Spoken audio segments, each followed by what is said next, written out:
अस्सलाम वालेकुम नाज़रीन, आशिक रहमान व्लॉग में अवां सभिनी दोस्तनि खे ख़ुशि आमदीद। दोस्तों, अॼु असां जहिड़ी सोशल मीडिया ते हलंदड़ पर्सनालिटी जे बारे में ॻाल्हि कंदासीं। सो उहा पर्सनालिटी जो नालो आहे उस्ताद अकबर उत्तरादी। उस्ताद अकबर उत्तरादी बेसिकली तौर ते ॻड़ीखेर जो रहवासी आहे।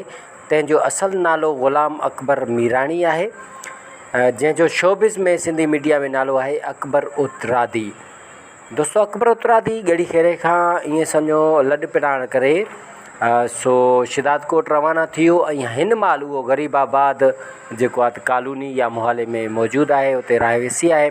दोस्तों, अकबर उत्तरादी 1992 जे दौर में शिदातकोट खां जेको आहे त उस्ता मोहम्मद जाफ़राबाद जी तरफ़ छोला खपाइण आयो त संदसि हुन जी मुलाक़ात प्रोड्यूसर अशोक कुमार सां थी।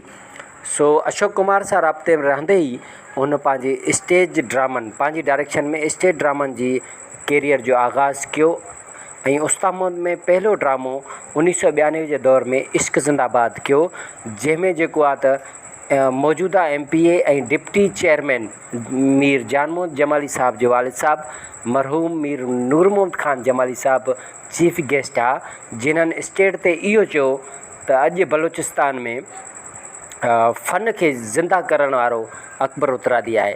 जीअं दोस्तों अकबर उत्तरादी जी ॻाल्हि कजे त अकबर उत्तरादी जेको आहे त पंहिंजे डायरेक्शन में ऐं पंहिंजी उस्तादी में पंहिंजे फ़नी ख़िदमात जे हवाले सां काफ़ी सारा सुपरस्टार पैदा कया, जंहिंमें जेको आहे त सिंध जो नाले वारो सुपरस्टार सिंध जो नाले वारो गायक ग़ुलाम हुसैन उमरानी आशिक़ मजबूरा भली केॾो बि कंदार हुजे, पहिरें नंबर ते आहे। दोस्तों, जी हाँ दोस्तों, तव्हांखे मां ॿुधाईंदो हलां त ग़ुलाम हुसैन उमरानी 1993 या 1994 जे दौर में पहिलो स्टेज ड्रामो अकबर उत्तरादी जी डायरेक्शन में कयो, जंहिंजो नालो हुयो ज़िद्दी। जी हाँ दोस्तों, ग़ुलाम हुसैन उमरानी पंहिंजे फ़नी कैरियर जो आगाज़ अदाकारी खां कयो। उन खां बाद हुन शाइरी कई, जंहिंमें हुन जावेद जखरानी खे पंहिंजी शाइरी ॾिनी। सो जावेद जखरानी हुनजी शाइरी ॻाइण खां इनकार कयो।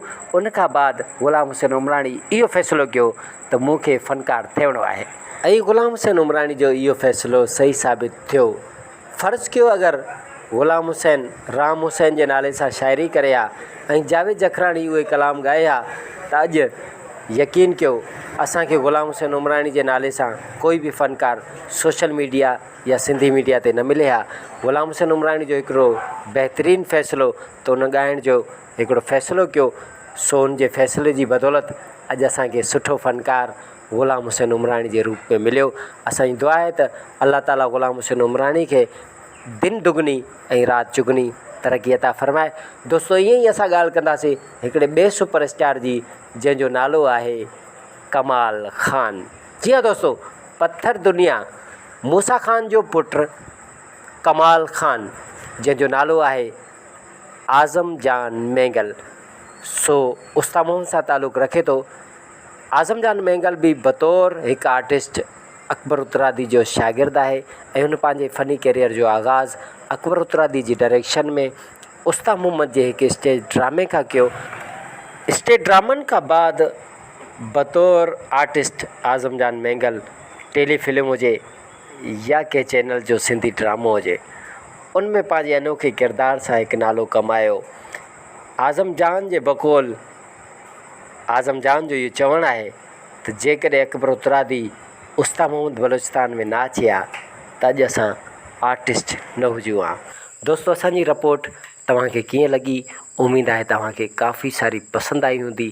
जेकॾहिं असांजी हीअ रिपोर्ट तव्हांखे पसंदि आई आहे त प्लीज़ असांजे चैनल आशिक़ रहमान व्लॉग खे सब्सक्राइब कयो ऐं बेल जे आइकन खे ज़रूरु टैप कयो। इंशाल्लाह असां सिंधी मीडिया सां जुड़ियल अहिड़ी खोड़ सारी अपडेट तव्हांजी ख़िदमत में पेश कंदासीं। जेसीं ताणी असांखे ॾियो इजाज़त। जाॾे पेर ताॾे ख़ैर।